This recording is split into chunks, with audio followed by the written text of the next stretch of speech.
Assalamualaikum warahmatullahi wabarakatuh. Yang saya hormati Bapak Urip Muhayat Uji Wahyudi MPD selaku dosen mata kuliah media pembelajaran. Saya Triana Rahmawati dari kelas A320 Pendidikan Guru Sekolah Dasar NPM 201446000096.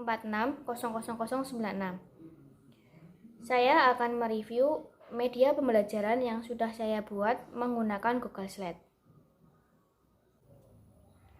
Nah, di sini saya membuat media pembelajaran menggunakan Google Slide, di mana Google Slide adalah salah satu produk dari Google yang dimanfaatkan guru untuk menggelar pembelajaran interaktif. Namun, aplikasi tersebut jarang digunakan. Padahal dengan Google Slide akan memungkinkan guru membuat media pembelajaran yang interaktif untuk siswa. Sejauh ini, ketika guru ingin membuat sebuah slide presentasi, mayoritas menggunakan Microsoft PowerPoint. Hal itu sangat wajar, karena setiap komputer atau laptop pasti sudah terinstall Microsoft Office yang dalamnya terdapat program PowerPoint. Justru dalam Google Slide ini banyak fitur yang bisa digunakan oleh guru untuk membuat pembelajaran yang interaktif. Yang menarik dari Google Slide ini juga memungkinkan guru membuat ujian secara langsung setelah pemaparan materi. Tipe pertanyaan yang dipilih pun beragam, terdapat pilihan ganda dan lainnya. Media ini juga memudahkan siswa untuk memahami materi yang diajarkan oleh guru. Kemudian, untuk menarik perhatian siswa mengikuti pembelajaran dengan baik. Nah, di sini saya akan langsung membuka Google Slide. Langkah yang pertama yaitu kita membuka Google terlebih dahulu, kemudian kita pilih yang ini, lalu kita cari slide.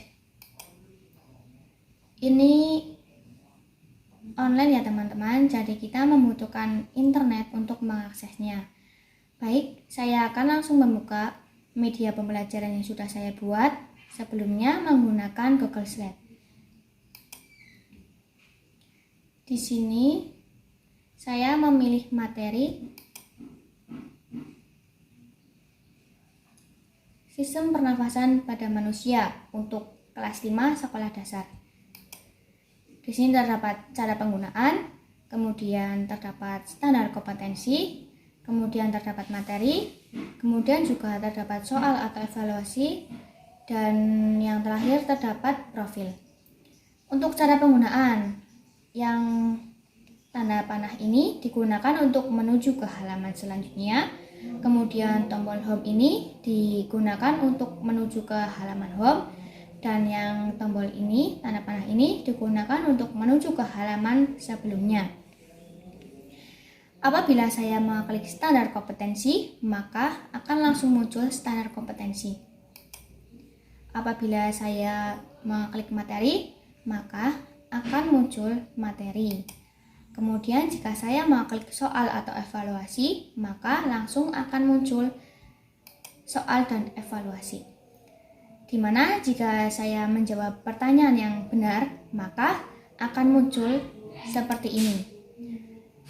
Kemudian jika saya menjawab pertanyaan yang salah, maka akan muncul seperti ini.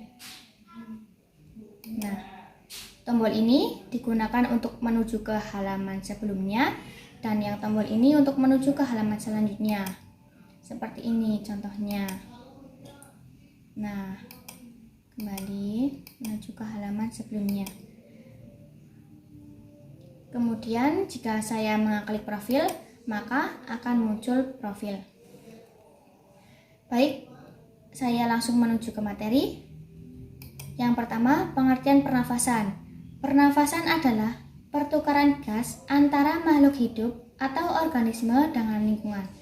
Pernafasan adalah suatu proses di mana kita menghirup oksigen dari udara serta mengeluarkan karbon dioksida dan uap air. Respirasi adalah proses pembakaran oksigen, zat-zat makanan atau glukosa di dalam sel-sel tubuh dengan bantuan oksigen dan enzim. Selanjutnya, alat pernafasan pada manusia. Di sini terdapat gambar alat pernafasan pada manusia, di antaranya yaitu hidung, faring, laring, trakea, bronkus atau bronkiolus, kemudian paru-paru, dan yang terakhir diafragma. Selanjutnya, proses pernafasan pada manusia. Yang pertama, proses pernafasan dada. Proses pernafasan inspirasi. Yang pertama, otot antar tulang berkontraksi, kemudian rongga dada membesar, kemudian tekanan udara dada menurun, kemudian paru-paru akan membesar dan udara akan masuk. Kemudian ekspirasi. Yang pertama, otot antar tulang rusuk mengalami relaksasi, kemudian rongga dada mengecil, kemudian tekanan udara di rongga dada membesar dan paru-paru mengecil, kemudian udara akan keluar. Kemudian pernafasan perut. Inspirasi. Otot diafragma berkontraksi, kemudian diafragma mendatar, kemudian rongga dada membesar, kemudian tekanan rongga dada mengecil, kemudian paru-paru membesar dan udara akan masuk. Kemudian ekspirasi. Otot diafragma mengalami relaksasi, kemudian diafragma melengkung, kemudian rongga dada mengecil, kemudian tekanan rongga dada membesar, kemudian paru-paru mengecil dan udara akan keluar. Frekuensi pernafasan. Frekuensi pernafasan pada manusia dipengaruhi oleh beberapa faktor, yaitu antara lain umur, jenis kelamin, kondisi fisik, suhu tubuh, dan posisi tubuh. Semakin bertambah umur seseorang, maka semakin kecil frekuensi pernafasannya. Frekuensi pernafasan pada seorang laki-laki lebih kecil daripada seorang perempuan. Kemudian, semakin letih fisik seseorang, maka semakin kecil frekuensi pernafasannya. Kemudian, semakin tinggi suhu tubuh seseorang, maka semakin tinggi frekuensi pernafasannya. Pada posisi berbaring, frekuensi pernafasan seseorang 13 per menit. Kemudian, posisi berdiri 22 per menit. Jadi, frekuensi pernafasan seseorang berkisar 13-18 per menit. Kemudian, penyakit pada sistem pernafasan manusia. Yang pertama, bronkitis. Bronkitis terjadi karena peradangan pada dinding dalam bronkus. Permukaan dalam dinding bronkus yang dilapisi oleh lendir atau cairan peradangan menyebabkan penyempitan pada dinding bronkus. Kemudian asma. Asma terjadi karena adanya penyempitan saluran pernafasan. Hal ini dapat dipicu karena alergi terhadap pengaruh lingkungan seperti udara dingin, debu, dan polusi udara. Penyakit asma merupakan penyakit keturunan. Kemudian yang ketiga, influenza atau flu merupakan penyakit yang disebabkan oleh virus influenza. Penyakit ini timbul dengan gejala bersin-bersin, demam, dan pilek.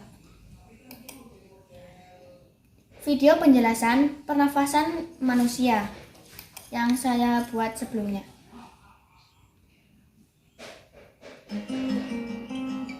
Langsung saja kita menuju ke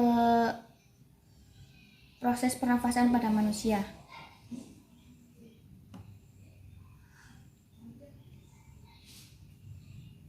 Tunggu ya teman-teman, karena internet saya agak lola.